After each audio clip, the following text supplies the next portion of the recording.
అంటే ఈ ఫీల్డ్ వచ్చేటప్పటికి సక్సెస్ రేట్ అనేది కూడా చాలా తక్కువ ఉంటుంది. ఇన్ఫ్యాక్ట్ చెప్పాలంటే 100లో నాట్ 1% సక్సెస్ అయ్యే పర్సెంటేజ్ ఉంటుంది. కానీ ఇలా ఉంటుందని తెలిసినా కానీ సో ఈ jumped into this. So ఏ నమ్మకంతో దిగామనుకోవచ్చు? సో ఫస్ట్ థింగ్ ఇది అందరు చెప్తారు, మా పేరెంట్స్ కూడా ఒక క్లాస్ బీకారు బిగినింగ్లో ఇట్లా చెప్పినప్పుడు, అరే ఇది ప్రాక్టికల్ కాదురా, అరే ఇప్పుడు నువ్వు 8 years నువ్వు కష్టపడి చదివితే నువ్వు డాక్టర్ అవుతావు, నీకు సీట్ వచ్చింది, నువ్వు నిజంగా కష్టపడితే 8 years నువ్వు అయిపోతావు డాక్టర్. అదే నువ్వు 8 years ఈ ఫీల్డ్లో కష్టపడితే నీకు అవుతావో లేదో కూడా తెలియదు. నువ్వు 8 years కష్టపడినా నువ్వు యాక్టర్ అవుతావో లేదో తెలియదు వాళ్ళకి బేసిక్లీ. రైట్. ఓర్ నువ్వు ఎప్పటికి అవుతావో కూడా తెలియదు, అవ్వకపోవచ్చు కూడా. సో చాలా రిస్క్ ఉంటుంది కదా. సో ఈ క్వశ్చన్ ఇచ్చారు నాకు అనిపించింది ఇది యాక్టింగ్లోనే కాదు కదా, ప్రతి ఇండస్ట్రీలో కదా ఇది జరిగేది. ఫర్ ఎగ్జాంపుల్ నువ్వు ఒక బిజినెస్ స్టార్ట్ చేయాలనుకుంటున్నావు, స్టార్ట్అప్, నేను టాప్ అవుతాను రా బై అని అనుకుంటావు.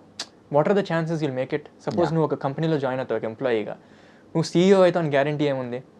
పర్సెంటేజ్ ఎంత? చాలా తక్కువ కదా. ఇప్పుడు ఎంప్లాయీస్లో 1% అయినా CEO అవుతారు ఎవరైనా? సో నో కదా. Like it's very low, even lower than that. So chances are low in every industry. Chances are low for everyone who dreams big. Best way to put it. పెద్ద పెద్ద కళలు ఉన్న వాళ్ళకి అందరికీ chances are low only. But we should always self belief, మన టాలెంట్ని నమ్మాలి, మన కాన్ఫిడెన్స్ ఉండాలి. We should be hard working, diligent. ఎన్నేళ్ళు బట్టినా పర్లేదు, definitely this is what I want to do, తప్పకుండా సాధిస్తా అని మైండ్ సెట్ ఉంటేనే we should go in to this. So ఆ నమ్మకంతో నేను వచ్చాను and definitely one day I will make everyone proud, my family. Nice యార్. నీ కాన్ఫిడెన్స్ నిజంగా మెచ్చుకోవచ్చు. Really so much. అంటే ఈ కాన్ఫిడెన్స్ అనేది కూడా యూఎస్లో పుట్టడం వల్ల వచ్చిందా, లేకపోతే ఎవరి దగ్గర నుంచి వచ్చిందో అర్థం కావట్లేదు. కాన్ఫిడెన్స్ యాక్చువల్లీ కాన్ఫిడెన్స్ విషయంకి వచ్చేసరికి ఐ ఫెల్ట్ దట్ నాకు యాక్చువల్లీ నా చైల్డ్హుడ్ అంతా కాన్ఫిడెన్స్ పెద్దగా లేదు నాకు. ఓకే. అంటే నా షై పర్సన్ కంప్లీట్గా షైయే కాస్త. అంటే క్లోజ్ అయ్యే వరకు షై, క్లోజ్ అయ్యాక ఫుల్ రెచ్చిపోతాను కానీ. బట్ ఇప్పుడు ఇంతకు నాకు క్లోజ్ అయ్యా లేదా? ఇంకా అవ్వలేదన్నా, అయితా very soon. Nice. Okay. But so during my teenage years అనమాట, నా confidence was in that high. I had many instances where I felt లో అనమాట. అంటే అక్కడ అమెరికాలో కాస్త బుల్లింగ్ ఎక్కువ అనమాట. ఇప్పుడు నేను అమెరికన్ కాదు కదా, ఐఎమ్ నాట్ వైట్, నేను తెలుగుడిని. సో అక్కడ నేనుండే ఏరియాలో చాలా తక్కువ కల్చరల్ డైవర్సిటీ ఉంటుంది. సో కంప్లీట్లీ వైట్ పీపుల్ ఎక్కువ ఉంటారు, అమెరికన్స్ ఎక్కువ ఉంటారు. Okay. So for them I use to be bullied అనమాట. అంటే వీడేవాడు ఇంతగా ఉన్నాడు, వీడేంటి ఇండియన్ కర్రీలు తింటున్నాడు, ఏదో చేస్తున్నాడు ఏంటి అని ఇట్లా బులీ చేసేవాళ్ళు. దానికి పైగా ఆబ్వియస్లీ రిజెక్షన్స్ అయితే ఉంటాయి, స్మాల్ థింగ్స్ విత్ సరదాగా హై స్కూల్లో with girls and all that stuff. And on top of that నేను చాలా ప్యాషనెట్గా, చాలా ఇష్టంతో నేను సాంగులు చేసి కవర్లు పెట్టేవాడిని యూట్యూబ్లో. నేను చాలా ప్రేమతో ఆ ఫ్రెండ్స్తో ఒక స్కిట్లు చేసి అప్లోడ్ చేసేవాడిని యూట్యూబ్లో. ఎవరో ఒకరు చూస్తారు, అప్రిషియేట్ చేస్తారని. వీళ్ళకి అది దొరికిందనమాట ఆ లింక్స్. సో వీళ్ళు ఏం చేసేవాళ్ళంటే వీళ్ళు అవి షేర్ చేసుకుని దాని మీద జోకులు వేసేవాళ్ళు. సో చాలా బులింగ్ చేసేవాళ్ళు అనమాట ఇండైరెక్ట్గా. సో నాకు అనిపించేది ఏంట్రా, నేను నా టాలెంట్ని నమ్ముకుని నేను పోస్ట్ చేసుకుంటున్నా యూట్యూబ్లో, వీళ్ళేంది అదే బిట్ తీసుకుని జోకులు వేసుకుంటున్నారు నా మీద, నన్ను ఎందుకు ఏడిపిస్తున్నారు ఇట్లా, నేనేం తప్పు చేశానని చాలా లో ఫీల్ అయ్యేవాడిని. So it was definitely confidence మీద దెబ్బ అని చెప్పచ్చు గట్టిగా. అంటే ఎంత ఫస్ట్ ఉండేదంటే ఇప్పుడు ఇన్స్టాగ్రామ్ అకౌంట్స్ ఉంటాయి కదా, వాళ్ళకి ఒక పర్సనల్ అకౌంట్స్ ఉంటాయి, స్పామ్ అకౌంట్స్ లాగా, సెకండ్ అకౌంట్స్ లాగా. సో క్రియేట్ చేసుకుని ఓన్లీ క్లోజ్ ఫ్రెండ్స్ పెట్టుకుని నాది షేర్ చేసుకుని వాళ్ళు జోకులు వేసుకునే వాళ్ళు అనమాట. సో నాకు తెలిసేది కాదు, ఎందుకంటే వాళ్ళ అకౌంట్ నేను ఫాలో అయ్యేవాడిని కాదు కదా. సో జస్ట్ పర్సనల్గా వాళ్ళు జోక్స్ వేసుకునే వాళ్ళు.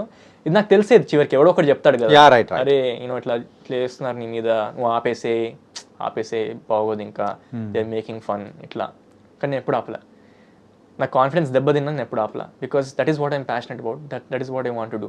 వాళ్ళు ఎంత జోకులు వేసినా, వాళ్ళు ఎంత నన్ను డౌన్ చేస్తూ ఉన్నా కానీ ఇప్పుడు అసలు అలా అనుకోలేదు. డెఫినెట్ హర్ట్ అయ్యాను, చాలా బాధ అనిపించింది. కానీ నాకేమనిపించింది అంటే ఆ రోజు, ఇప్పుడు నేను సక్సెస్ అవ్వలేదు కాబట్టి, నేను ఎవరినో యూట్యూబ్లో పెడుతున్నాను కాబట్టి ఏడిపిస్తున్నాను, కానీ అదే నేను ఈ సేమ్ సింగింగ్, ఈ సేమ్ యాక్టింగ్ ఒకరోజు బిగ్ స్క్రీన్ మీద కనబడితే వాళ్ళ ఒపీనియన్ మార్చుకుంటారు అని అనిపించింది నాకు చాలా స్ట్రాంగ్గా. నేను సక్సెస్ అయితే ఏడిపించిన వాళ్ళే మళ్ళీ అరే ఆ రోజు ఏడిపించాం కానీ వాళ్ళు నిజంగా చాలా సక్సెస్ అయ్యాను, వాళ్ళే హ్యాపీ ఫీల్ అవుతారు. తెలియని వయసులో వాళ్ళు కూడా ఏడిపించారు, వాళ్ళు కూడా డౌన్ చేశారు అనుకోవచ్చు మనం. కానీ తెలిసిన వయసులో నాకు తెలుస్తుంది కదా ఎంత కష్టమో ఇలా అవ్వడం. సో డెఫినెట్లీ వాళ్ళు once they mature, once they come to a great age, they will realise once I make it big that you know వాళ్ళకి కూడా ఒక లెసన్ లా ఉంటుంది. We should never make fun of any one for their big dreams because we never know who will become what. Right. So నాకు అది చాలా స్ట్రాంగ్గా మైండ్లో ఉండింది అప్పుడు, after all those you know bullying, rejections and all that stuff. అంటే నువ్వు ఇంత బాధపడుతూ చెప్తున్నావు అంటే అవర్స్లీ ఆ టైంలో ఇంకెంత నువ్వు ఫేస్ చేసి ఉంటావు అనిపిస్తుంది. అంటే ఇప్పుడు మనం పిచ్చ లైట్, మనం మెచ్యూరిటీ ఏజ్కి వచ్చినప్పుడు మనం పక్క వాళ్ళు ఏమనుకుంటున్నారు పట్టించుకో లైట్. ఆ ఏజ్లో ఎలా ఉంటుంది, ఒక టీనేజ్ వయసులో ఫ్రెండ్స్ ఏమనుకుంటున్నారు, అందరు ఏమనుకుంటున్నారు, అమ్మాయిలు ఏమనుకుంటున్నారు, మన యూనో క్లోజ్ ఫ్రెండ్స్ ఏమనుకుంటారు. ఒక ఫేమస్ గ్రూప్ ఉంటుంది, పాపులర్ గ్రూప్ ఉంటుంది కదా కాలేజ్లో, అంటే సారీ హై స్కూల్లో, వాళ్ళు ఏమంటే అదే ఇంకా. సో వాళ్ళు ఏమనుకుంటున్నారు నా గురించి అని థాట్స్ ఉంటాయి కదా ఆ ఏజ్లో. ఆ ఏజ్లో పెద్ద తెలియదు కాబట్టి ఫీల్ అవుతాం, కానీ ఇప్పుడైతే పిచ్చ లైట్ అలాంటివి ఏం వినా అవుట్. అంటే నువ్వు ఇంత మెచ్యూర్డ్గా ఆన్సర్ ఇవ్వడానికి, ఇంత కాన్ఫిడెన్స్ ఉండడానికి ద పాస్ట్లో జరిగిన ఆ ఇన్సిడెంట్స్ కానీ దాని నుంచి లెసన్స్ అనేది కూడా లెర్న్ చేసుకున్నావు. లైఫ్లో లైఫ్ అంటే ఎలా ఉండాలి అని చెప్పేసి.